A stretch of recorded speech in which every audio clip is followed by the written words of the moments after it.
episode 264 of Board Game Blitz, a podcast about all things board games that you can listen to in less time than it takes to figure out if you can actually get any meaningful information about the game when your friend's eyes dilate. Board Game Blitz is sponsored by Grey Fox Games. This week, we're talking about deduction and bluffing games. First, we discuss some games we've played recently, The Case of the Curiously Quiet Theater, Alibi 3 Intricate Mysteries, and Flip 7 with a Vengeance. Then, we discuss the nuances and differences between deduction, social deduction, and bluffing games. And now, here are your hosts, Ambie and Crystal. I got a review copy for The Case of the Curiously Quiet Theater from Bluefish Games. I've talked about The Case of the Curiously Correct Blueprints, I think, before, but this is like a similar game to it in the same series. It's a puzzle game for one or more players, age 14 plus. All I know is when I hear the Curiously Quiet Theater, it makes me happy because it's making me think of like a theater where everyone is behaving themselves. Well, that's not what the story is. But, I know, but it's what it makes me think of. But yeah, this is a 2026 game designed by Ace and Anna Ellett. But yeah, the concept of this series is it's an audiobook puzzle game. So it's kind of like an escape room puzzle game, but not timed. And there's 5 chapters. And each chapter, there's like a story that goes along with it. But the story is not related to the puzzle. I mean, it is related to the puzzles thematically, but like you don't need to know the story to do the puzzles. But like the concept of the escape room game is that Stephen P. Hinks, which is a character made up in their universe of all of their games. We love Hinks. You're in a book club with him, and so he read the book. He was supposed to pass it on to you, but he accidentally returned it to the library instead. So, Hinks. So he records an audio recording of the summary of the book. So he's like telling you about it, and then at the end of each part, he's like, "Oh, and then you tell me what happened next." So he like stops in the middle of a sentence, and you have to like figure out the phrase that's next to proceed. And you type that in. There's a website that goes along with it, and you like type it in. It also has a transcript of the audio recording, so you can listen to it, the narration. It has like sounds and stuff, and the person, I like the audio narration, but like also there's a transcript if you want to read along or if you want to just read it. And then there's puzzles. So it comes with like envelopes, like some swag stuff, but I'm not going to show you that or talk in detail about the puzzles. But a lot of the puzzles, it's like papers and like flyers and stuff. It's different things that look like they go with the theme of the book. And then there's also little post-its on there that's just for flavor text. It says like, oh, this was something that this character saw in the story. But that doesn't have to do with the actual puzzles. There are different types of puzzles. Sometimes the puzzles are independent from each other, but a lot of times they're connected. Like you do all these different puzzles and then do like the full puzzle. And then that's the final puzzle of the envelope. But each envelope has like 3 or 4 or 5 puzzles in it. And there's 5 total. So the whole game took me maybe like 2.5 to 3 hours. Total. I did it in multiple sittings and I enjoyed it. It's not like super physical, so it's more like word and paper puzzle things. So things that you can do on paper because it's lots of papers and stuff. And they do look cool and there's like different art and different like types of paper things. But it's not like there's no like physical turnings of locks or anything like that. But yeah, so it's similar to the previous one, which I had talked about before. It also had a similar feeling to like the Post-Curious Ministry of Lost Things, which is like their smaller, more recent one. That one was more like just, that one had a slightly more physical things. But yeah, it's like a smaller thing. The story itself, I think, was family friendly, but it's ages 14 plus. I think that's more for like the puzzles because it's like a lot of word puzzles and like they're slightly complicated probably for kids. So you could probably do it with like a younger kid, maybe like a 10-year-old who's like really into puzzles or like puzzle hunt type stuff. Yeah, so I enjoyed it. There were some puzzles that surprised me and it included like other things that I wasn't expecting, and it was exciting to like see like, oh, it was this. I remember this, or like something like that. And the story itself. For anyone who's not watching on YouTube right now, Ambie's just like got the biggest grin on her face. So I can tell that she definitely liked this one and is just like kind of having a hard time articulating it. But like, I can tell that you really liked it just based on the way you look. So in case people are just listening to the audio version, I wanted to make sure that that was conveyed. Okay. Yeah, and then for like the story itself, it was cute and I enjoyed the story too. But like, it's like an abridged version because it's just the person summarizing the story. And so it's harder to follow along with than like a normal murder mystery where you can sometimes like figure it out your own kind of. You can't really do that, or at least I couldn't. I don't know. Because I think like some of the clues they say, oh, they got this paper, but then they don't say what it was on it until they reveal the solution. I mean, so it's like can't because of remember this. everything, right? Like, you know. Yeah. But also like I kind of forgot what happened early on because I did it in multiple sittings. But normally with books, I do that in multiple sittings. But like I guess books are more in detail than an abridged version of that. Yeah. Than someone else explaining a book to you. Yeah. So it's funny. It has a lot of funny stuff. Yeah. So that's Case of the Curiously Quiet Theater. The names of their games are so delightful to me as well. I love the Curiously Everythings. Yeah. Yeah. Well, I think like it has a similar name, so you know it's like the similar series. I like their naming conventions specifically. Yeah. And then I also got a review copy of Alibi, 3 Intricate Mysteries. This is from DV Games, designed by Antonello Lotronto and published in 2023. This is a murder mystery game. It's kind of like a murder mystery dinner. I've actually only played one case because it needs 5 players for each case, 5 or 6 players, and you need to have all of the characters because with murder mysteries, you need to have all the characters to know because one of them is the murderer and you don't know which one. I literally that's the whole point. Was just rewatching the episode of Schitt's Creek where someone is hosting a murder mystery party, and this really isn't a spoiler for the TV show at all, but basically at the end of the episode, someone calls one of the characters and they're like, based on the way this other person's talking about where you are, I'm pretty sure you're supposed to be the murderer and they're not at the party. Oh no. Like, whoopsies. Yeah, that ruins it. So I played case 1 with my friends, and then also turns out like one person in my friend room really doesn't like this type of game.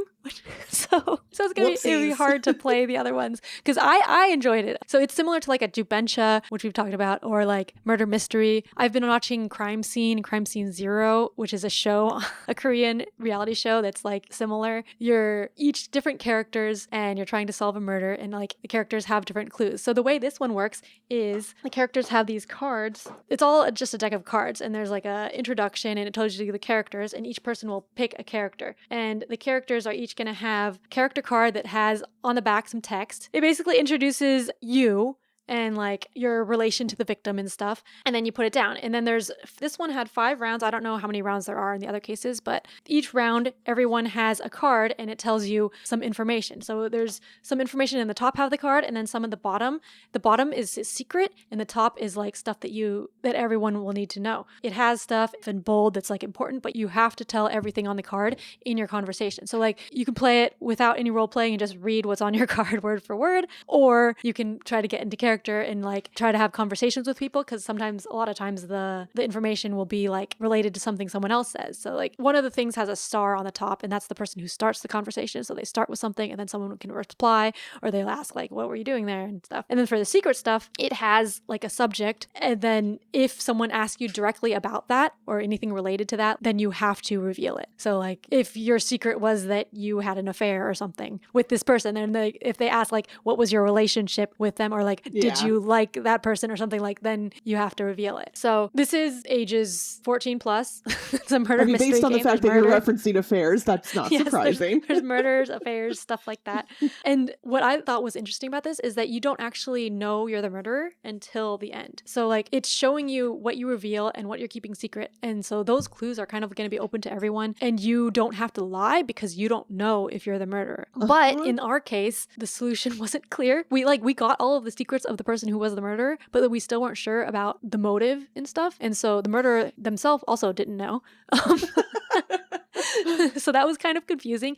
And so then when we revealed the solution, we're like, what? But I really liked the gameplay part, like the discussion and stuff. That was a lot of fun for me. And I think like the reason it doesn't show the motive and stuff is because maybe it might be simulating the criminal lying about it, because in Jubentia and in like the show Crime Scene that I watched, like the criminal, they study ahead of time. They know their character ahead of time and they have built up a lie. So they are saying the lie. So this might be like it pre-built up the lie for you, so you don't have to lie yourself. So I think it's better for people, like, because at a murder mystery party, you get it and then you have to like lie on the spot and come up with like, oh no, I did not do that. Like, and so that's my theory, is that like it's lying for you, but then that makes it hard to like definitively know, which I guess is more thematic with a murder mystery.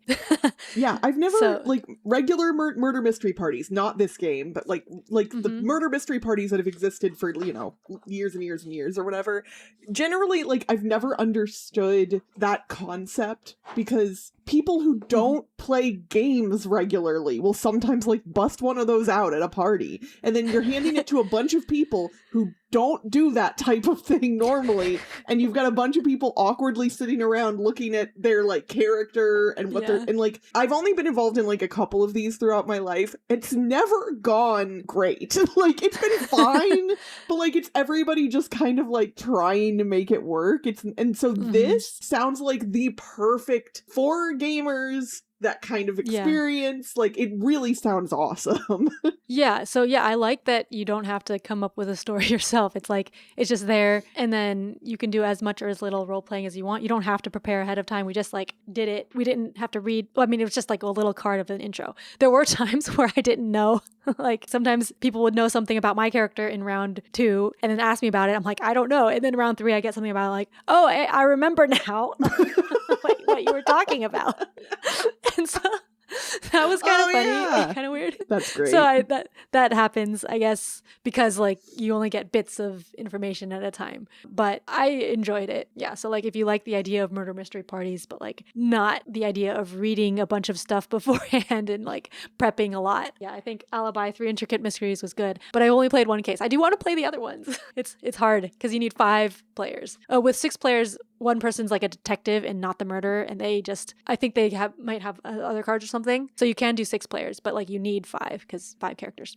I bet I might be able to wrangle up some folks. I don't know how much time you guys have when you're in Vegas, but maybe we could, if you brought it with you, we could maybe make that work. Maybe. I don't know how much I know, time time's gonna be tight. Well, that's awesome. All right, well, I am kind of following up on a past review I did. You all have heard me talk about Flip 7. It was one of my favorite games of 2024, and I've referenced it a couple of different times, and they, you know, it's one of those things where a card game got real popular, and so they came out with a new version of it. I'm pretty sure that's what happened here, and that is Flip 7 with a Vengeance. I will admit, I like the title.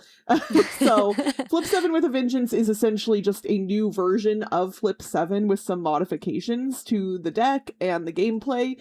The core gameplay is still the same. For those of you who didn't hear my original review, feel free to go back and check that out. Players take turns flipping cards over from the deck. Most of the cards just have numbers on them. In this case, instead of from 0 to 12, it is 0 to 13, and you are trying to flip over numbers into your face-up row of cards that do not match one another. If they match, generally you bust, and you do not get points for the round. So when it gets to your turn, in the original game, you could choose whether you wanted to stop and bank your points, or keep flipping cards and just flip another card over. In this game, even if you choose to stop, your cards are not safe, and everything else in this version of the game basically is, like, danger and bad things, and you get to mess with the other players more. It is, like, the With a Vengeance is a very apropos title, because there are lots of things that you can do to screw with the other players. Specifically, you can steal cards, you can swap cards between other players. The modifiers, instead of being positive things, are all negative points or divide points. And when you get those things, you can give them to other players instead of just having to put them on yourself. Some of the good cards from the original version aren't in this one, like the second chance card that existed in the original isn't in this one anymore. And then there are some special number cards as well, like, for instance, the 0 card, which in the original game just made it easier for you to flip over 7 number cards, which is how you trigger the bonus in the end of the round. In this game, if you flip over that 0, you now have to keep flipping cards until you either bust or get 7 unique, and that's it. You can't stop anymore. So it's interesting. I didn't hate it, but I will say it didn't feel different enough or special enough for me to, like, really like this version more than the original. I'm sure for people who really love Flip 7 and play it a lot, it's probably nice to mix it up and do something, like, different in that regard. For us, because it was, like, a lot of new stuff, it was taking us longer to play, which I'm sure that would alleviate with time, you know, and more plays. But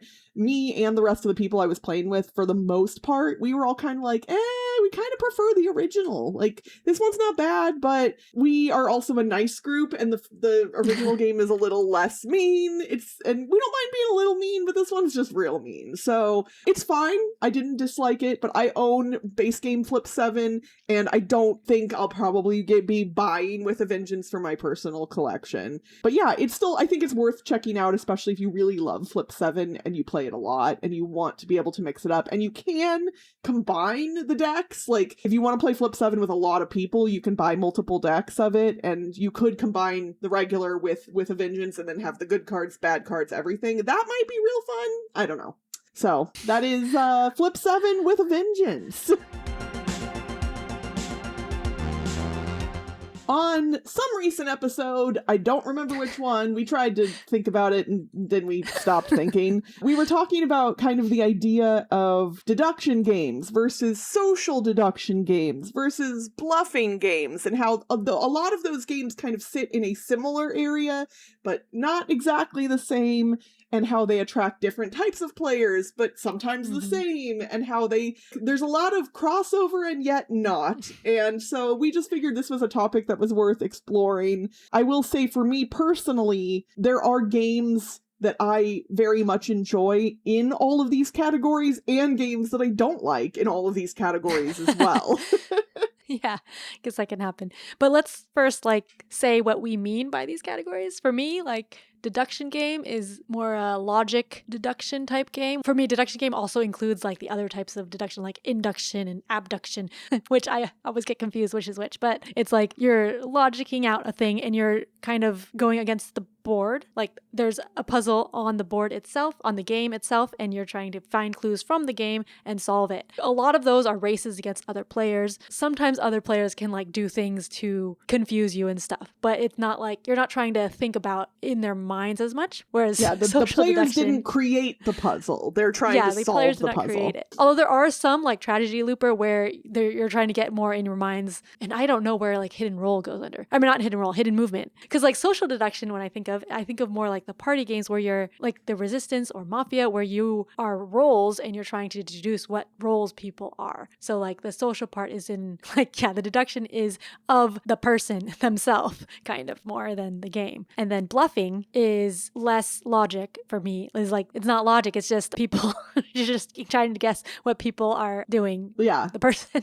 In this, yeah, because the difference between social deduction and bluffing, I think, is in social deduction, they could be telling you, well, I guess in either technically, they could be telling you the truth, they could be telling you a lie, but in bluffing games, you are specifically incentivized to lie, usually to move the game forward. It's often in your best interest to lie. And I think with bluffing, there's not information to be able to deduce if they're bluffing. It's just I'm playing a card face down and you don't know. Whereas in social deduction, it's a mixture of bluffing and deduction, because they play a card, but then you kind of you see what cards were played or something So it's 3 people played a card and you see which cards were played. You don't know which is which, but you see that there was these cards, so you know those cards were played. So that's But what's interesting is then my brain immediately goes, okay, so then, but are some bluffing games also social deduction to me is essentially at its core trying to deduce your friend, right? Or the person. So I think Liar's Dice is a really good example of kind of a pure bluffing game, so to speak, because it's just, I have dice under a cup and I'm going to tell you how many of which ones they are, and you have to figure out whether I'm lying about it or not. And so to me, it's the thing that you're actually trying to deduce is what you know about your friend, either their past behavior or their current behavior. And so is Liar's Dice, in a way, is that social deduction? Because you're looking at your friend and being do you really have 4 4s under there? I don't know if you have 4 4s under there. It is a bluffing game, right? I would categorize it as bluffing. But I do think that you're using social deduction skills sometimes in those types of games. And to your point, in a hidden movement game, it's kind of similar. I think social deduction plays apart in a hidden movement game because you're using deduction skills to determine what's possible. Yeah. Okay, where could they have gone? And then you're also using your social deduction skills based on what you know of the player. Yeah. Either in their past or in their, like, what they've been doing to try and figure out, like, where they likely went. Yeah, so like I always call that mind games. Like that's the social deduction part. But the fact that it's hard to define this shows that they blend together. Like with Liar's Dice, there's no information other than the social part, right? So that I think is just pure bluffing because there's no like physical, like tangible information. It's just you don't see what's in your mind. Yeah, because you know how many dice they have, right? That's it. Doesn't everyone have the same, or does not? Or I don't know. I think everybody has the same number of total dice. Well, you lose dice throughout the course of the game. If you do poorly, you lose some of your dice. Yeah. But like you know how many dice they have. You know what's possible. Okay, yeah. So like if they say more than the dice they have, then you know for sure. Which I think most people don't, because that would be a little obvious, but yeah. Yeah, but like, I guess, that could be the deduction part. But yeah, I think that's like mostly bluffing. But a lot of social deduction games have a mixture of bluffing in there because it's a common thing for people to bluff. What's the difference between a bluff and a lie? Is there a difference? A bluff feels more like a game. Yeah, okay. That tracks. Like it feels like a bluff feels like a deliberately lighthearted lie, right? Like, whereas the word lie kind of just comes with the connotation of something bad. But technically in games, theoretically, I guess they could all be called bluffs, but maybe. I think at the end of a game... Maybe, I feel like a lie is more like straightforward than a bluff, maybe. Okay. No. I think a lie this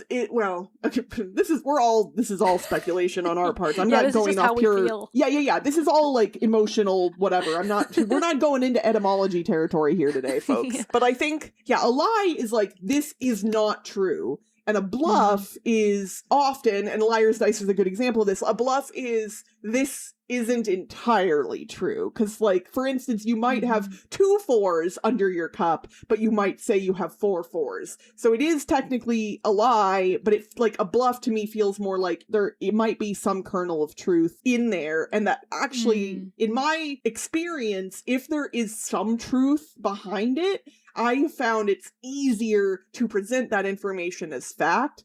If there's nothing truthful behind something in a game, I know I personally struggle more to present it as true because I'm a good person generally and my brain doesn't want to lie to people.